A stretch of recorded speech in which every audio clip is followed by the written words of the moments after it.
तर hi good morning मित्रांनो.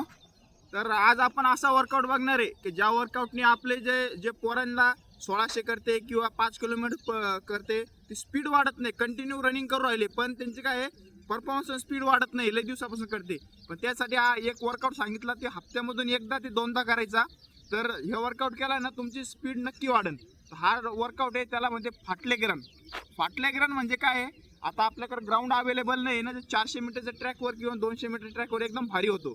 अर्धा राऊंड काय करायचं, 100 ते 200 मीटर एकदम फास्ट पळायचं, म्हणजे लई फास्ट पण नाही, फक्त स्टेपिंगवर काम करायचं. स्टेपिंग टाकायच्या आणि उरलेले 200 मीटर एकदम स्लो घ्यायचं. किंवा तुम्ही 30 सेकंद फास्ट पळू शकता, 30 सेकंद स्लो पळू शकता, असं पण करू शकते. आपल्याकडे ग्राउंड नाही आता अवेलेबल, आपण सरळ पडणार आहे आणि सरळ वापस येणार आहे. 100 मीटर तरी सरळ जाणार आपण फास्टमध्ये आणि स्लोमध्ये.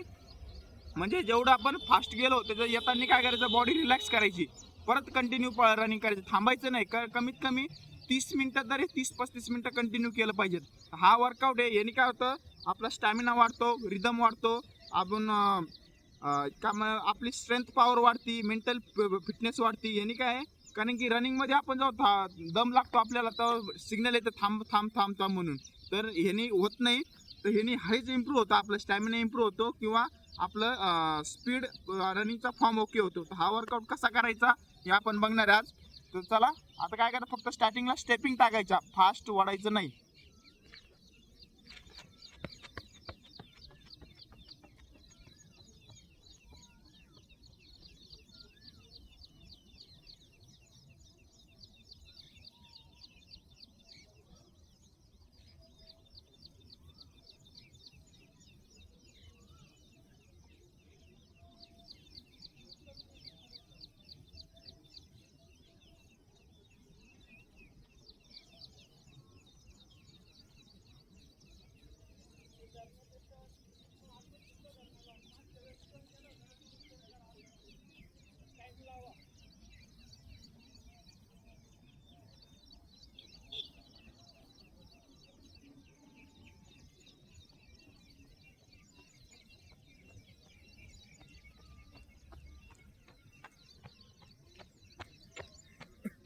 असा राऊंड मारायचा की थांबायचं नाही.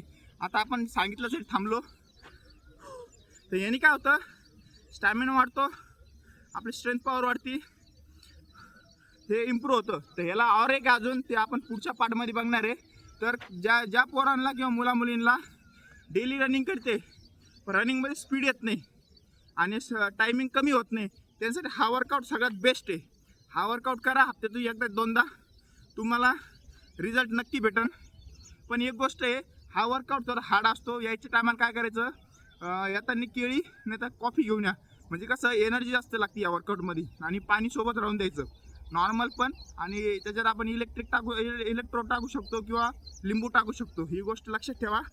आणि वर्कआउट झाला त्याच्यानंतर फुल बॉडी स्ट्रेचिंग करा, कारण की आपण हा इव्हेंट स्पार्क असतो त्याच्यामुळे मसल टाईट होऊन जाते किंवा इंजुरी व्हायचे चान्सेस जास्त असतो. त्याच्यामुळे काय करा, वर्कआउट झाल्यानंतर फुल बॉडी स्ट्रेचिंग करा, म्हणजे तुम्हाला जेणेकरून काही पेन किंवा इंजुरी होणार नाही. ही गोष्ट नक्की लक्षात ठेवा.